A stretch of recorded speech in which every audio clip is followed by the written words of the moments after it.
Hey, well, hello everyone, wherever you are. Uh, Welcome to this week-long Zoom event. So my name is Trey Asbury. I'm an associate professor in psychology here at Lincoln Memorial University. New program director of a Master's of Psychology online program. So really excited to get that program started and underway. You can find more information about our program if you go to lmunet.edu and you just search graduate programs. You'll find information about the master's program in psychology there. We also have a presence on Facebook at lmu.mspsych, P-S-Y-C-H. If you just do a search on Facebook, you'll find our group there. And again, happy to be here. I'm honored to introduce our first speaker of this week-long Zoom event. It's Dr. Martin Sellers. He's the Dean of the Paul V. Hamilton School of Arts, Humanities, and Social Sciences here at Lincoln Memorial University. Welcome, Dr. Sellers. He has a master's in public administration from New York University, and also an MBA recently from LMU. He received his PhD in political science from Temple University in Philadelphia. And I would call Dr. Sellers somewhat of a Renaissance man. He served some time in the U.S. Air Force. Thank you for your service, Dr. Sellers. He's also worked in the sector of law and public safety. He's held several upper administrative positions in academia. And I've also heard rumors that he can shred the guitar. I'm not sure about that. Maybe we'll save that for the Q&A. Today, Dr. Sellers will be discussing the academic ramifications of recent NCAA policy of name, image, and likeness, monetization opportunities for student athletes. So welcome, Dr. Sellers. Thank you, Dr. Asbury. Can you hear me? I've been having some difficulty with microphones, so I want to be sure I'm being heard. Thank you, Laura. I want to thank you, Dr. Asbury, for your wonderful introduction. Renaissance man, not been called that before. That's pretty good. I appreciate that. I'll take that home and tell my wife about that so she'll know. I want to thank Dr. Atkins and Laura Gambrell for putting the Zoom-A-Palooza together. It's quite a bit of work to do this. Thank you, Laura. Dr. Black also, who is directing the MSCJ program, Masters of Science in Criminal Justice. We have some excellent programs here at LMU at the graduate level and professional school level. And so I hope any of you that are not familiar with LMU as well as you could be will become so. So thank all of you for your hard work and labor in this Zoom-A-Palooza. As Dr. Asbury indicated, this will be a week-long investment of time and work for our staff here at LMU in the School of Arts, Humanities, and Social Sciences. And so if any of you need to have a copy of the list of speakers who will go beyond me all week, please email Laura Gambrell at laura.gambrell@lmunet.edu. She's listed here with us, and you can probably see her on the panel. I've been asked to step in and talk a little bit about something called NILs, N-I-L-S, or N-I-L small s. And I want to very quickly tell all of you exactly what it is and why I'm interested in it, why all of us should be interested in NILs. Before I do that, let me mention this too. I hope that if you have questions as we move along on this topic, you will jot them down or keep them in mind, because at the end of the presentation, we'll open it up to chat questions as well as open it up to the forum through Laura Gambrell's good help. She will look at the chat questions and indicate if there are any, and indicate what those questions are. So that's a little bit of housekeeping in that way. Thank you again, Dr. Asbury, for your introduction. I played basketball for 1 year in college. I was in a 2-year college for my first gambit into higher education. And after that first year, somehow I became shorter than everybody else. And so I realized that my time in basketball had ended, at least at the college level. But I've still been interested in sports, as most of us have. I wouldn't say I'm a sports aficionado. I'm not an expert. I sometimes I can't remember the players on my favorite teams names, but what's interesting to me though is what has just happened with regard to sports at the college level. Now, let me explain this in a nutshell. NILs it's an acronym for name, image, and likeness. Okay. Name, image, and likeness. Until July 1st of this past summer, it's about maybe 9 months ago, until July 1st, if a student in college was playing a sport and accidentally or otherwise was given a ride in a car by a booster, went to lunch with someone off campus and the lunch was paid for, had been given a vacation for a couple of days in the mountains with his compatriots and friends, any kind of a gift, if the student accepted it, it was likely that he or she would no longer be able to play at the college level and would be asked to leave the team and the NCAA college effort. That's how rigorous amateurism has been at the college level. No amateur player at the college level could accept anything other than a scholarship. Scholarships had been allowed for many years because it's always been thought that it's important that if you're going to go to college, you should probably get a college education and learn something. Makes sense to me. As of July 1st, however, it's been a sea change. Everything is now upside down. If you've been interested in basketball at all and have been following any of the games through March Madness, then you'll know that Duke is going to play UNC Saturday, which is going to be a big game. I follow Duke all the time. If you've watched any of those games at all, today, most of those players in the top 16 teams are being paid hundreds, thousands, and millions of dollars because they are student athletes. So until July 1st of last summer, no student who's an athlete at college could receive anything other than a small scholarship, or sometimes if they're really good, a full scholarship. Couldn't receive anything.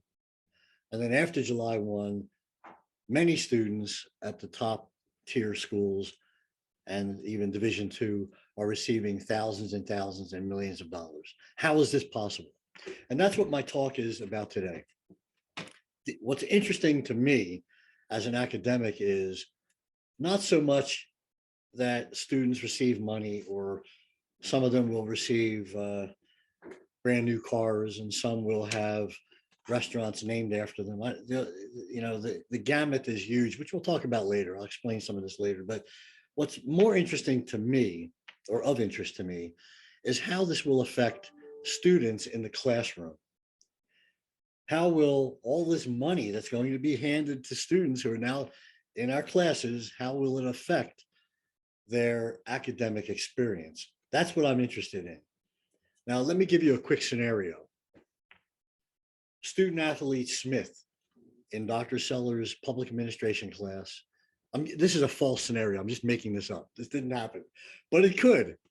Student Smith, top tier basketball player in Dr. Seller's class, average student, takes the midterm exam, gets a D. Within about an hour of him or he or she receiving the grade on Blackboard, within about an hour, Dr. Sellers gets a phone call from the president of the college saying, how is it possible that basketball Smith got a D? I would say, how is it possible? What are you asking me for? Ask student Smith. Well, that scenario would have been mitigated, started by Mr. Smith, the basketball player, who's being paid millions of dollars. The boosters who are paying him, basically, third-party people, find out that he's gotten a D, which makes him ineligible because now his average at the college level is below a 2.0. or probably will be. So they called the president immediately to find out who the heck this Dr. Sellers person is who gave him a D. And then the president calls me, the instructor, and I'm flabbergasted. I don't know what to say.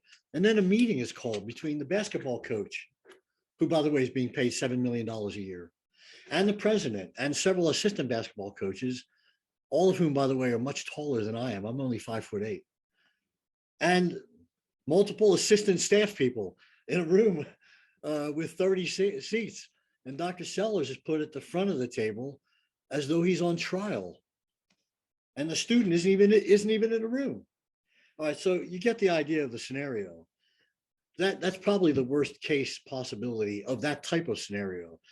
And I want to talk about some other issues that can possibly happen as we move along. But what's of interest to me, I've looked at this issue carefully, NILs, name, image, and likeness, and have found that out of tons, I don't know, I've read 45 long articles about this over the last 2 years, and not one article has anything to do with academics. It's all positive information that finally athletes in college can receive the money that they deserve. And I'm willing to go with that, but not one analytical article to look into the possible effect on the academic experience of students who are supposed to be in college to learn and get a degree. So let me start off by saying that there's laws and cases to be aware of. Ed O'Bannon, I'm sorry, a UCLA graduate, 2013, was in 2011 sitting on his couch playing games with an organization that had created basketball games, a basketball player. And he looked closely at the game and he realized that it was him. His image and his number and logo were on the game that he was playing. He couldn't believe it. So he called his coach and he called the school and eventually called his lawyer and got a lawsuit together to sue the video company because they were using his image without his permission. Well, the answer to that was because he had been a college student at the time, and the NCAA rules at that time, 2010, 2011, were that he couldn't receive pay and never would, that the video game company could use him forever. And his likeness and image, because a lot of people in California knew him, they were selling games based on his image. Now that's interesting. He lost the case, by the way. And the case came about because of something called the Sherman Antitrust Act of 1890, which says basically that no person should be stopped from gaining a reward because of anti-competition. In other words, competition is extremely important in the American capitalist system. However, he lost that case because the NCAA at that time, National Collegiate Association of Athletes at that time, was very powerful about amateurism. And so the courts found a pathway around the Sherman Antitrust Act, and Mr. O'Bannon lost the case. But it's an important case because it came out into the general public and it started a long and deep discussion about should college athletes be paid. Keeping in mind, college athletes, many college athletes come from families that are not very well off. Now, if we think about college athletes who are most prominent in the media, it's football players and male basketball players at the tier 1 or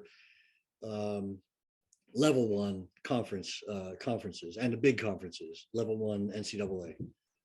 All right, so you got football players. So we're talking about mostly males, and then it may leak over a little bit into female basketball.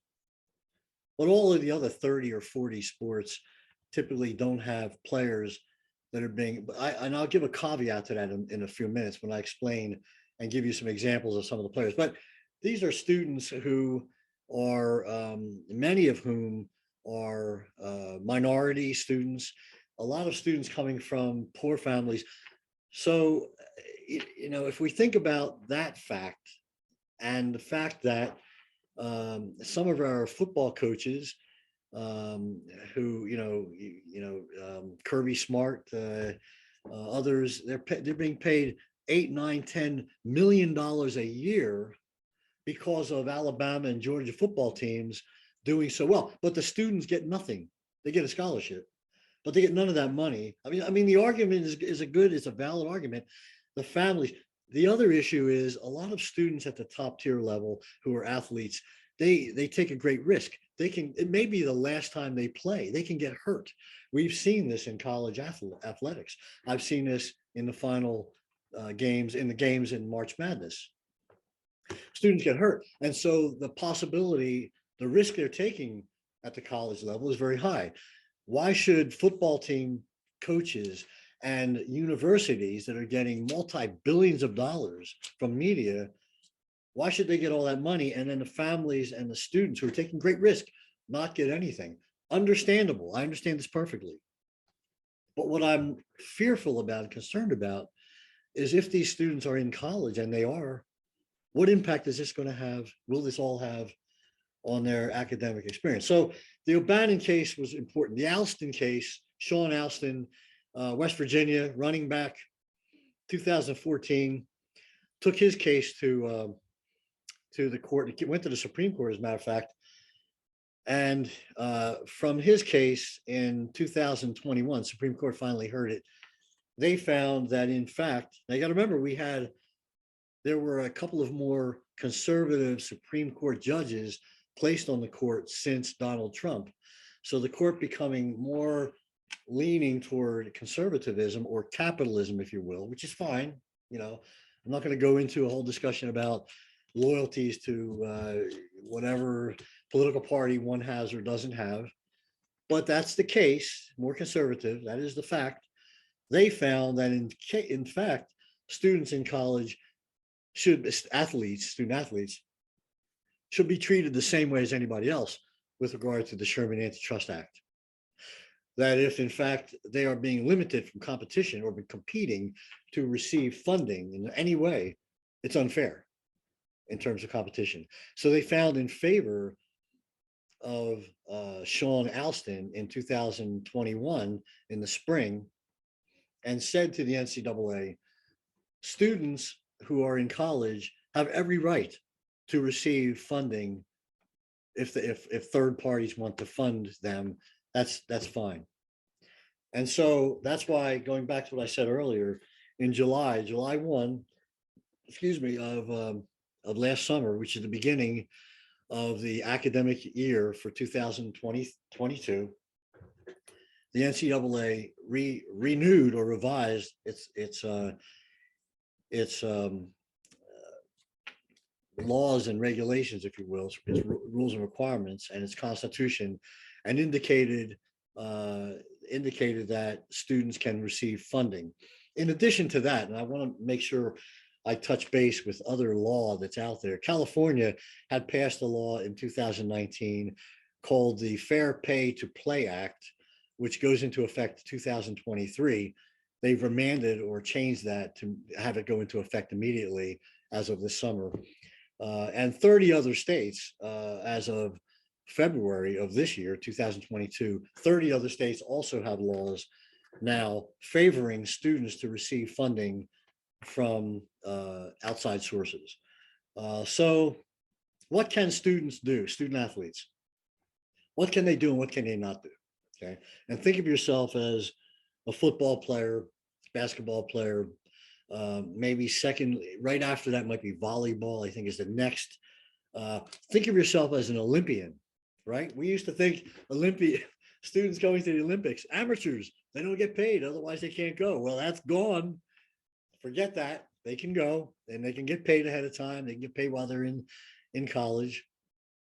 All right, so what can students do, student athletes?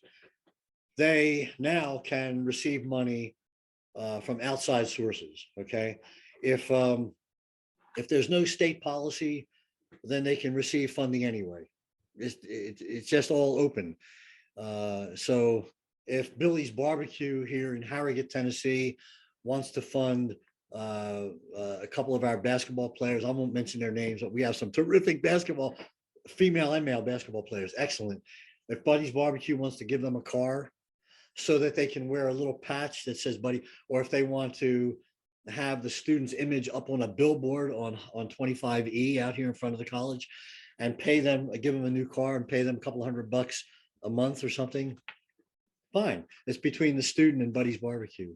If one of our boosters who's very wealthy wants to take the entire male volleyball team to Alaska to go hunting, fine. As long as they don't do it during Dr. Seller's class, we're good with that. But, you know, they can do whatever they basically want to. If a student playing, now we have female wrestlers. If a female wrestler is very well known or very enthusiastic or someone that everybody knows or something, has a lot of followers on Instagram and TikTok, and wants to sell or have Nike put a little emblem on all of her Instagram messages and pay her $2 an Instagram message, and she has 2,000 followers, that's $4,000 per semester. No problem. So students can hire a professional service. And these are typically law firms that are getting in on the act. They can hire a professional service, which I would advocate if I had a child that was going to do this. I would make sure they understood. Contracting is very, you know how that can be. All of you understand contracts need to be looked at very closely. Students have to report their NILs, name, image, and likeness activities to their school. Okay. They have to report. They can contract with outside entities. How is this carried out? How do students get funding? Let's talk about that just for a minute. I'm going to drink my coffee for a second. How is it carried out? In a couple of ways. I mentioned Instagram and TikTok, Twitter, Instagram, Facebook, TikTok, community type email, Snapchat, and there's several others that I can't remember because I'm too old to have any impact on them. Here's some names of folks who some of you, if you're interested in sports, you'll know. Olivia Dunn, an LSU gymnast. She is the top Instagram, TikTok followed person in the country. Okay, Olivia Dunn. We have Jared Rattler, a Oklahoma football player. Sharif O'Neal from LSU basketball. The Cavender Twins from Fresno State. If you've never seen the Cavender Twins, these are two identical female basketball players. They're about 5'9", 5'10", I think it is. I wouldn't want to put 5 players in the same court with those two women. Bryce Young, Alabama quarterback. Alana Walker, volleyball. There's about 20 of them who are the top Instagram, TikTok. And what happens is Nike or Boost or Monster Drink, whatever it might be, they connect up with these students who, Olivia Dunn has more than 2 million followers, and they will give her $1 per follower. That rhymes. $1 per follower to put Nike as an emblem on her Instagram messages, right? So let's see, $1 times 2 million, $2 million a year pocketed. Now remember, last year at this time, nothing. Now, $2 million a year. Keep in mind that what Dr. Sellers is interested in is how this impacts their academics. I don't care if they get $1 billion. I just want to know how it's going to impact academics. And we'll get into that just in a second or two. Other ways that students make money, some of the obvious things, they build brand. There's a young guy plays basketball, California, Cal State, has a brand with his name on a shirt, selling shirts through one or another of the internet sales processes, $25 a shirt. He's already a millionaire. I mean, and this kid is a freshman. right? He's a freshman. And he's the head of his company. And I'm trying to think of him being in my class and we're studying, organizational theory. Is he really listening, or is he thinking about his multi-million-dollar company? I don't know. I'll get into that in a minute. Holding and promoting camps in the summer, gymnasiums, other businesses, autograph signing, all types of any kind of business related venture that you can think of. I mentioned Buddy's Barbecue. There's the barbecue place. I think if I remember right, it's University of Oklahoma, where a local barbecue has taken the front six football players, the front six, and put them on a billboard and paid them each $500 to do that. Now, that doesn't seem to be a lot when you think about multi-millions of dollars, but for those players, they have to, part of the contract, they have to come and eat at the barbecue place. These are big dudes, right? Big dudes eating a lot, 300 pounders. And so they come to the barbecue place, Buddy Barbecue, on Friday nights and eat for free, obviously, and get their $500. And everybody in the community comes to Buddy Barbecue to meet them and get autograph and watch them eat 10 pounds of whatever they pork, I guess, all right, so what can student athletes not do? Well, they can't take cash from their college. They can still get a scholarship, and some colleges offer books and extra meals because some of these students eat a lot. Sometimes there's nutritional issues that they have to be given special priority, but they can't, at this point, the NCAA has ruled out college, and we would call that pay for play. If a college paid our basketball player or two of them or five of them money in addition to everything else, then they would be paid to play. And there's an issue with that we'll talk about in a minute. What else can they not do? They can't use, so far, the university logo. So on the t-shirt or Buddy's Barbecue or whatever, Nike putting an emblem in Instagram can't say Lincoln Memorial University, or can't say State University, Duke University or something. Can't put those monikers on there as of now. Students have to be enrolled full time, and they must remain academically eligible. And that's the place where I am concerned about, is academic eligibility.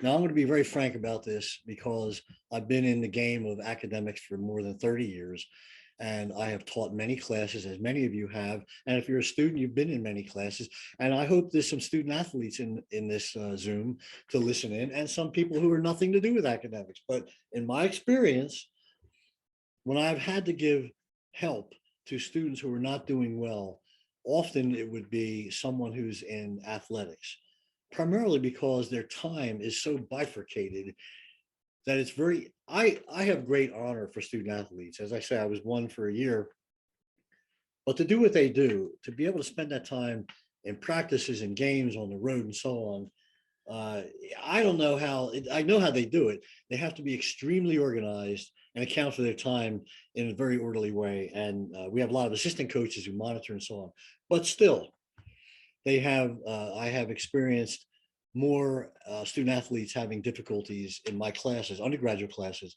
than I have other students, if you will. I have to tell you though, at Lincoln Memorial University, our highest group of people who have the highest GPA by groupings is our female, well, it's not to say female, our softball team has the highest GPA, the student athletes. It's great. But still, so if I have difficulties as academic, is the difficulty going to be now more acerbic, if you will, more rooted? It's going to happen more frequently. All right, so students can't take cash from their institution, no institutional logo, they must be enrolled full-time and have to remain academically eligible. So paying from outside people, boosters, local companies, national companies, all of that, it's a muddied area because students will now have to be in contract situations. And what happens if they break the contract? What happens if they become ineligible and they have a contract? What happens if the booster doesn't pay?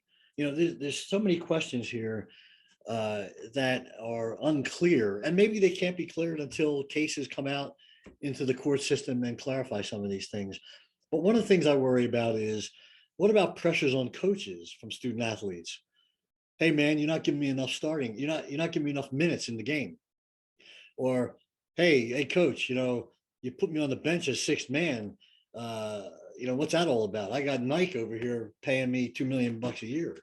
Well, sometimes coaching responsibilities and actions are not going to be in line with the fact that the student's contracted to make X amount of money, you see. And how's that going to play out?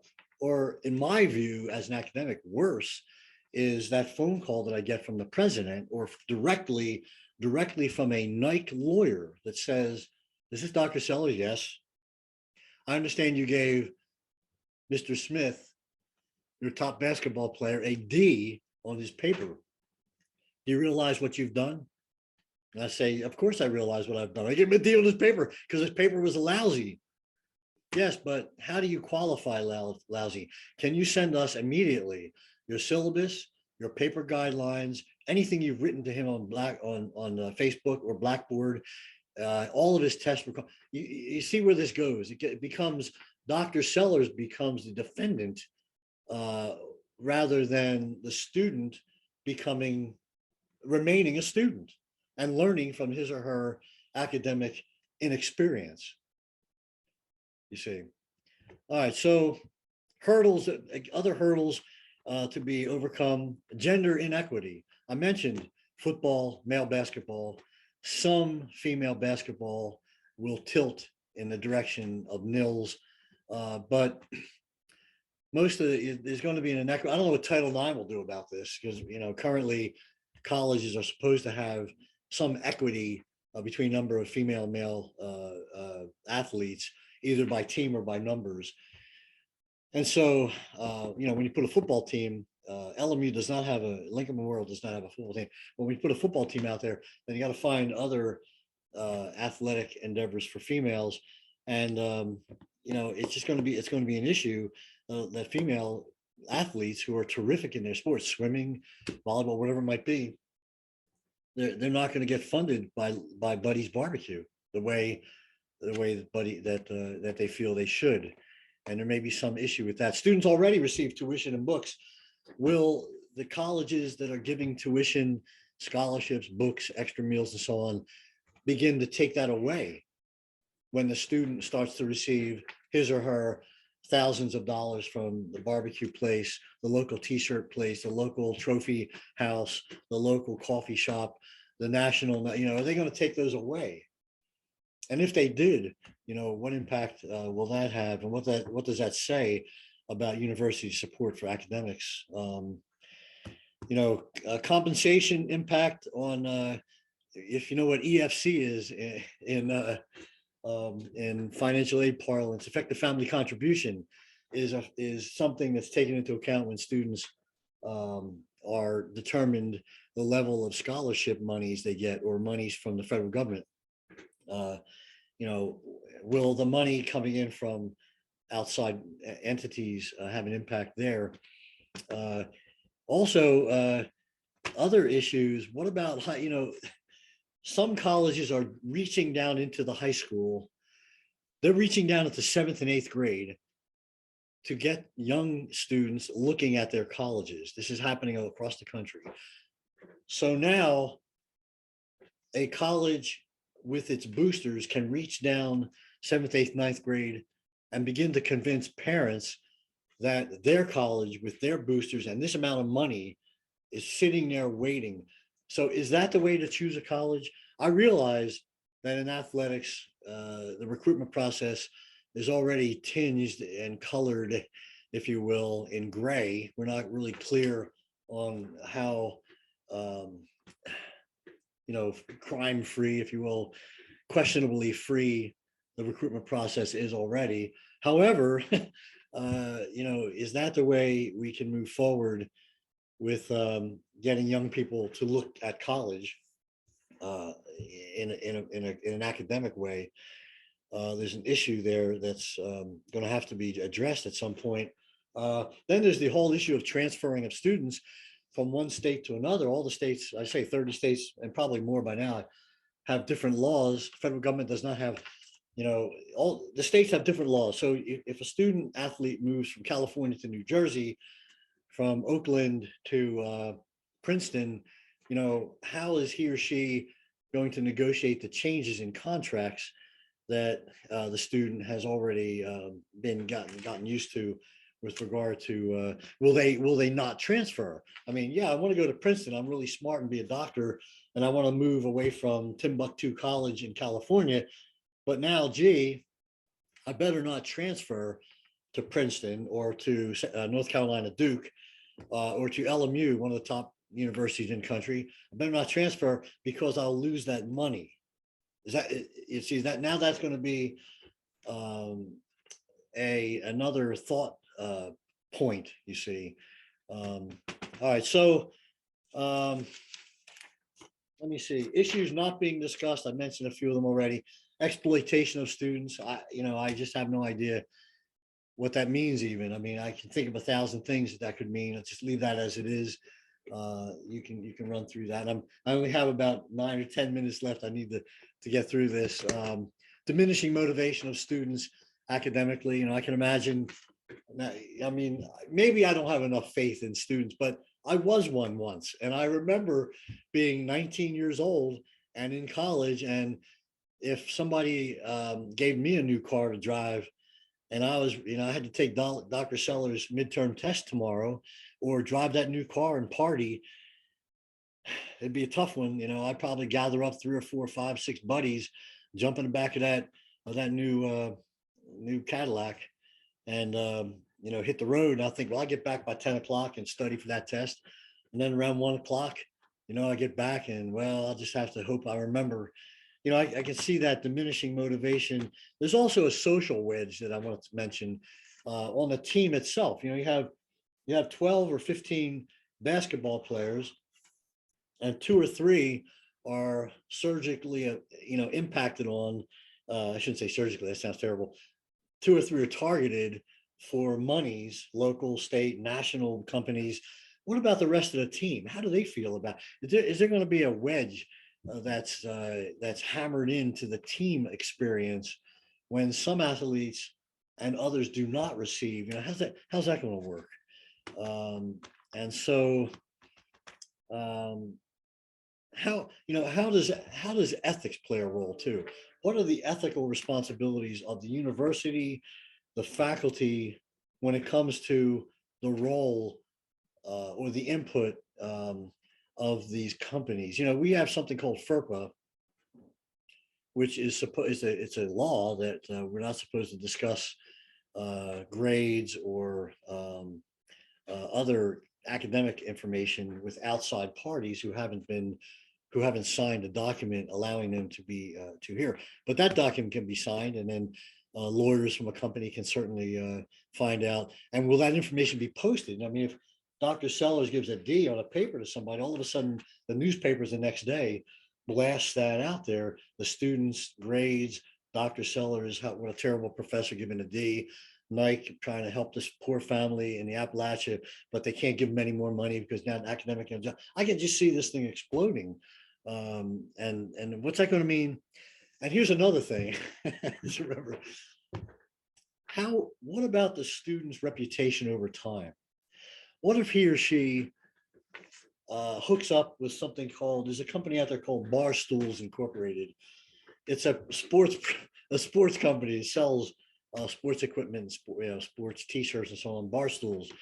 And what if they have pictures of the student who's 19 drinking down beers or hanging at the bar stool or in a bikini at the pool, and then he or she, nothing wrong with bikini, but he or she, as he or she tries to go into pro sports or work for a company that's not that liberal, if you will, it's too late for them to go back and change all of that. And that's, those kinds of things are recorded in perpetuity. I hope that's a word still, forever, right? Those things are on the line forever. So the student's reputation can be affected. And I know that's outside of my concern about academics, but what about academics? If you need a 3.40 to get into Duncan School of Law with LMU, and you have a 2.8 because the student had mixed mind over academics versus athletics.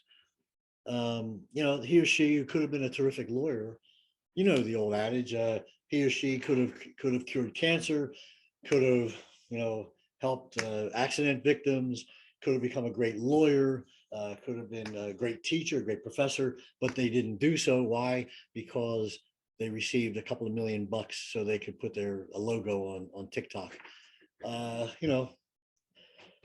Then there's the issue of small schools, and they're going to be doomed to not being heard from because the funding that's going to come about, the pressures and so on from outside, it's going to really affect Division I schools and maybe some Division II that have really good athletes that should have been Division I but weren't called up. All right, so let me stop there, my harangue, if you will. Couple of final proposals before I ask Laura's going to help me out, I think, with the chat and some questions. What we need really is a national organization that's not the NCAA, because they have too much of a vested interest in sports. Something like the Department of Labor, maybe the Federal Trade Commission, which already licenses sports agents and coaches.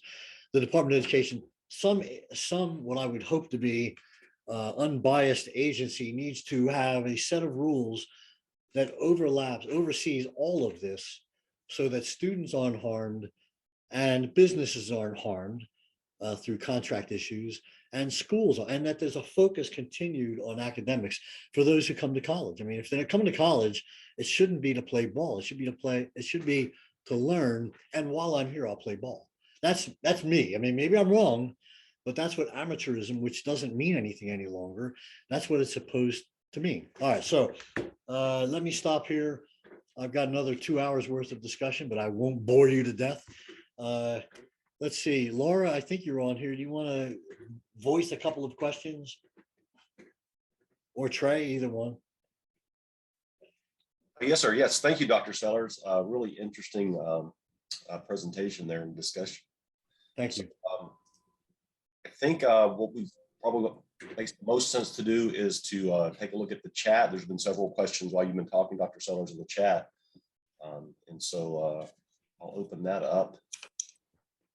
The first question that we had was from Anita Black. She asked, she says that you mentioned how it affects these athlete. What if the athlete does get paid in college, but is not drafted by the NBA? How does this impact the athlete overall in the future? Yeah, it's a good question because that's going to happen. There's a number of what we call mid-level schools that have great athletes who will not get jobs, and then we have Division II and Division III. And that's part of the argument in favor, by the way, of paying athletes, because the families, realize the risk they're taking. The student may or may not go forward. So let's make some money now. Understandable. I'm a money person as well. I mean, I want to make sure, and that way, if the student does not go to pro and wants to go on to a professional school or graduate, it can be paid for. So. It's just going to be a matter of students and family making a decision, but no harm would be a student collecting money in college. That's a self-sustaining separate issue from pro. Now, pro teams will be looking at the level of funding as another factor when they decide who comes forward. Because if they see a, two-tier school, Division II athlete that they weren't familiar with, didn't have a whole lot of, all of a sudden getting tremendous amount of support, they're going to look more closely, don't you think, at that student and probably bring he or she at least for interviews and bring them on the field, So it's a good question, Anita. I just don't know, I don't think it'll be a negative impact. It'll be helpful to that student while they're in college. My concern is more for high school students who are promised things and they come out of high school and they don't get them. That can be an issue as well. Thank you. Yeah, thank you, Dr. Sellers. The next question from the chat, I believe, was from Dr. Atkins, Stephen Atkins, related to a topic you were talking about a while ago, or some scenarios. So he asked, do you see a potential problem with star players either using funds to persuade professors and or TAs that don't make nearly as much as their students to inflate their grades? Yes, of course. Yeah. I mean, there's corruption in anything. And sometimes it's unknown, it's unmitigated corruption, but most of the time, yeah, in any perfect world, I mean, you think of the Catholic Church, you think of any perfect, what you think would be perfect world, there are black angels that were thrown out of heaven. I mean, for God's sake. So of course, and that's an issue to what length that will go. For example, what about, let's put it instead of putting it in terms of an athlete, a star player coming up to Dr. Sellers saying, looking around, and here's an envelope of $5,000. Dr. Sellers, make sure I pass this class. That's the obvious. What about the not so obvious, right? Where I get a call from my wife and she says, Marty, somebody outside mowing the grass. And I said, well, who's that? She comes back and said, well, some company said that somebody paid them to come and mow our grass for us and clean up the yard and so on. I said, well, who's that? She said, well, they won't tell me. It's anonymous. So what am I supposed to do, right? Then if I can trace it back and find out that player so-and-so or coach so-and-so is giving Dr. Sellers what they think is untraceable rewards, I might be prone to say, hey, that's good. I hate mowing grass. Let it go. It's not traceable. You can see how contemptuous this could be, how complicated it could be, how difficult. I can see faculty getting fired and administrators and coordinators of graduate programs. I can see it's all, I can see it becoming a real dilemma in academics. Thank you, Stephen. I appreciate that question. Yeah, Stephen had kind of a follow-up or a second question there in that same chat box. He turned it around and he said, do you see the same potential problem with professors or TAs offering to inflate grades for some payoff? Yes, I do. And I think, what we might be able to fix though, in terms of inflated grades, might be, we have software that can monitor trends in grades. So if I have, this is a little bit off the target, but if I have student Smith taking 5 3-credit classes and he's getting, a 2.0, 1.9, 2.1, and then in one class, a 3.5, that would, I think that kind of software that can alert. My hope is that most people are going to be honest and above board, trying to benefit students the best we can, particularly because if something like that happens and it becomes in the News and Sentinel or the Raleigh paper or, the San Francisco Times, that student's reputation is dead. Once that comes out, they will never get into a pro team locker room. I can't imagine a pro team, unless the student, anything can happen. We can color anything, I guess, make it change. If we put enough statistics behind something, we'll claim an elephant as a horse. It happens all the time, but the student's reputation is very meaningful, and to do that would be, I think it could be fined out, unless of course it's across the board and somehow a student's able to get to some a vice president for academic affairs and doctor there. Those kinds of things, though, hopefully would not be the norm, I would hope. Right. Or, education obviously isn't the only area where these types of issues can surface, obviously. Absolutely. Is Deborah Brown still with us? Deborah had posted more of a comment in the chat. I'm not sure. Are you able to pull up the chat, Dr. Sellers? I am. There's like 10 or 20 of them on here. Not Okay. sure which one it would Scroll be. down to the very end, and Deborah is still with us. Deborah, did you Here it want? is, yes. Children are told college a pathway out of poverty. Once these students get to college, many are fed by the charity of food pantries. If the concern is student academics being bifurcated by sports, the same bifurcation exists when a student is hungry. Yeah, absolutely. In fact, LMU just started a clothing pantry for students who need clothing so they can, particularly seniors, they want to go out on interviews and so on. Now, listen, I know what many of us are starving students. I worked 3 jobs to stay in school. I mean, I wasn't an athlete at that time. I had changed schools, went to a 4-year college, but that believe me, my heart goes out to the students who need the money, and that's why I said up front, I'm not at all upset about students getting paid. I'm just extremely concerned about the impact on the academic side of what they do. We have to think about that. And there are ways we can allow. I'll give you an example. One suggestion was that we keep funding that students get or would be provided. We keep it in abeyance in an account, and they did not receive any funding except for a minimal amount to pay for food and clothing and a car, let's say. And the other 1.5 million stays in an account until they graduate.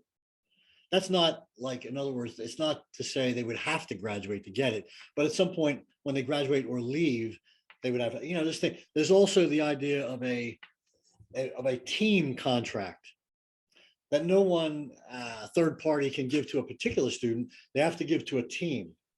So the UCLA football team, a booster would give $2 million to the team, and it would be separated up and given up, and it would have to give, there would be certain ways of tracking the use of the funding, families use of the funding, and so on, more than just providing a check to somebody as a team member.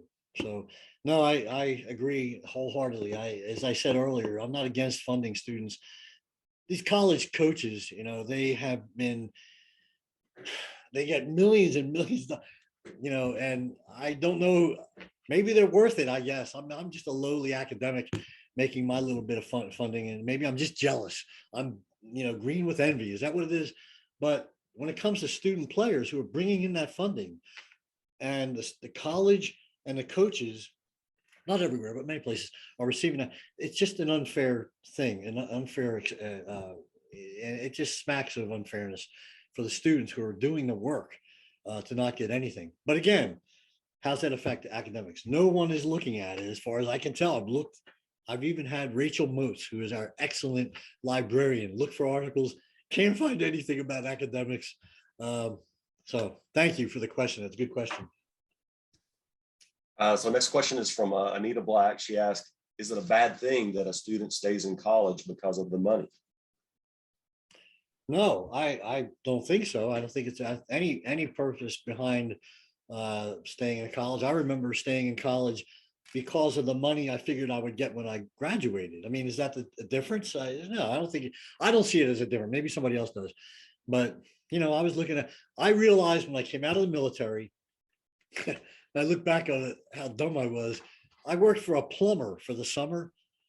I had to go underneath apartment buildings and take toilets out. That was my job, taking toilets out. And one of those toilets leaked on me. I'll never forget it. And so I decided right then I was going to go to college and get a job to make money. But when I think back on it, I should have stayed as a plumber, because plumbers make much more money than an academic will ever make. So, Anita, that's a good question. Of course not. Absolutely not. That's why I say students are giving some of these athletes, and you've had them in your classes, they break their necks trying to do both. And some are parents, and they have family, athletics, academics, and working part-time. These are people who are role models for me. So it's a good question though, Anita. Thank you. Let's see, Dr. Sellers. Deborah Brown had another comment here. He says that it's one thing to work 3 jobs. It's another thing to wear a t-shirt that earns enough money to feed a family. Universities are making millions off the backs of poor athletes. Yeah, absolutely. And I think that the change in allowing athletes to receive funding has been long overdue, long overdue. The NCAA was created at the turn of the century by Theodore Roosevelt. And the purpose was that it was all about football. There were 41 deaths, DETHF, 41 deaths, because young people were brought on to the college campus pretending to go to college, but weren't really athletes and were playing football. And the deaths had to do a lot with the lack of padding and helmetry and so on. But Theodore Roosevelt said, no. He said, if they're going to be on a college campus, they got to be college athletes. And so from then forward into the 1930s and 1950s, additional rules have applied to student athletes, really to make them safe and keep them away from pay for play. That's probably the most, and I think all of us would argue, we don't want to pay a student to be a better athlete. We want that student to be a maximum athlete for whatever pay they receive, but we don't want that pay to haunt, convict, affect their academics. I think, Ms. Brown, I think you would agree with me. I hope that anyone would agree with me that what they learn in the class, those learning opportunities, learning objectives have to be, I think of we have a very large nursing program at LMU. And the last thing I want is a female volleyball player looking over me with needles and, stethoscopes. And I know that she was paid and really didn't get the marks that she should have gotten in her nursing program. See what I mean? I don't want that to ever enter my mind. And it could be history, English teachers, history. We have a lot of students at LMU that go into education. I want them to know their content, to know it like they know their name. I don't want it to be partly known. I want them to know what they are supposed to know. And I can't be sure of that unless there's some way that we can somehow separate this paying system from academic opportunities. Thank you, though. Good question. Dr. Sellers, we've just about ran out of our allotted time. I neglected to mention at the beginning, Dr. Atrill Smith, actually a colleague of mine from the UK, had originally scheduled for this time slot, and she had a conflict that surfaced, unable to attend. So thank you, Dr. Sellers, for your time, and to use kind of a sports metaphor or analogy, thanks for pinch hitting today and providing a really interesting information. A lot of stuff that I didn't know about. I knew about NILs, but wasn't privy to all of the detail that you shared with us, and I really appreciate you doing that. Very good. Thank you for the opportunity. I appreciate your time. Thank you again, Dr. Atkins and Laura Gambrell, for putting the Zoom-A-Palooza together. Have a good day. Thank you, Dr.